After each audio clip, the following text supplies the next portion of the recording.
Barangay Bambang, a community nestled in Los Baños, Laguna, for many residents, life comes to a halt whenever heavy rains fall, as streets turn into rivers and homes are flooded. What causes the flooding? Barangay Bambang has been facing significant flooding issues due to a clogged drainage system. This has been a recurring problem, especially during the rainy season, impacting the daily lives of residents and local businesses.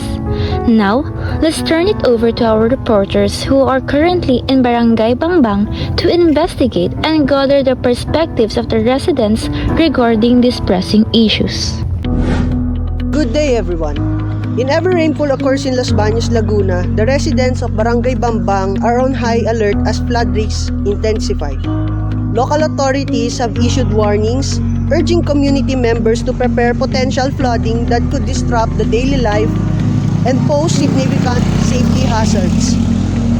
One of the factors why it's prone to flooding is the area unique topography and the poor waste management system in the barangay. This causes the area to have drainage blockages that causes flooding in the area. At the heart of Barangay Bambang's flooding problem is its outdated, poorly maintained waste management system.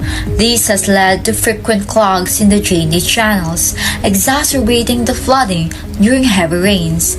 Residents have expressed concerns that improper waste disposal practices contribute significantly to the accumulation of debris and garbage, further obstructing water flow. Moreover, the lack of regular maintenance and timely interventions by local authorities has resulted in a build-up of stagnant water, which poses health risks and disrupts daily activities.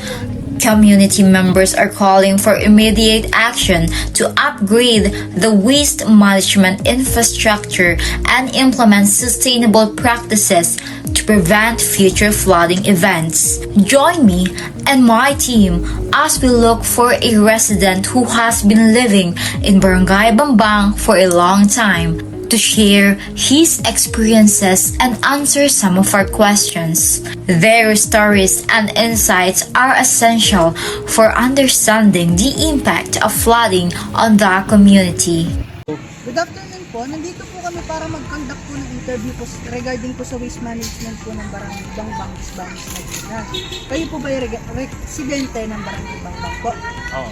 Ilang taon na po? 18 taon. Gano'n po kadalas bumaha dito sa Barangay Bambang at ano po yung epekto nito sa pangkabuhayan nito?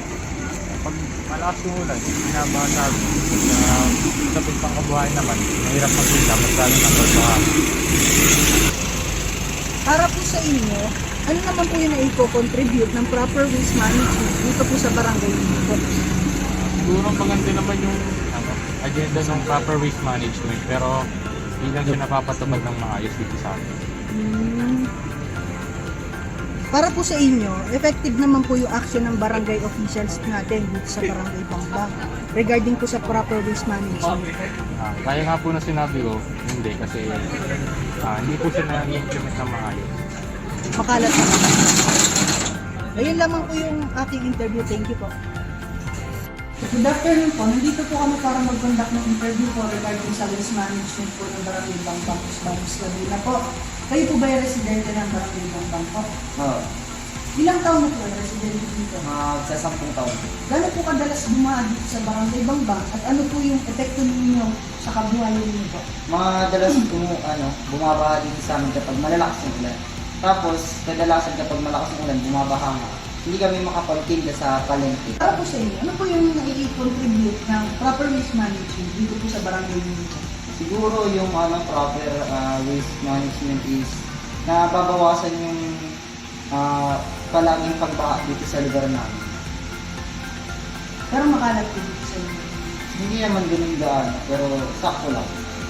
Para po sa inyo, effective naman po yung action ng barangay officials natin regarding sa proper waste management po ng barangay ninyo.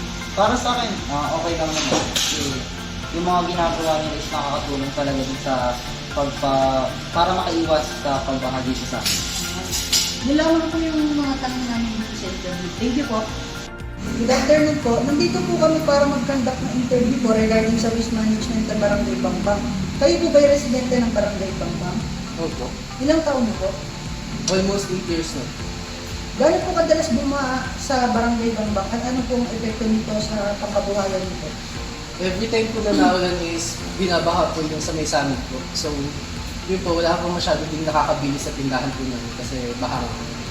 Para po sa inyo, ano po yung na-contribute ng proper waste management dito po sa barangay nito?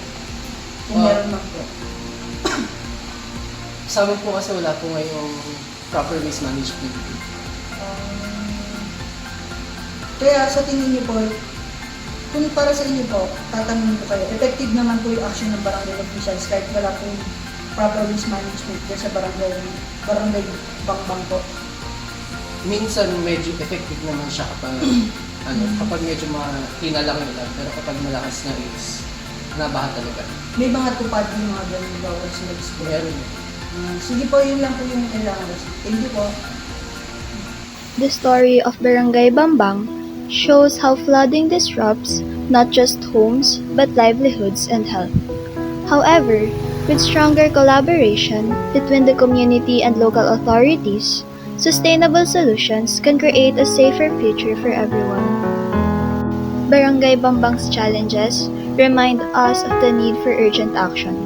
By addressing waste management and upgrading drainage systems, we can prevent future floods and improve the quality of life for its residents.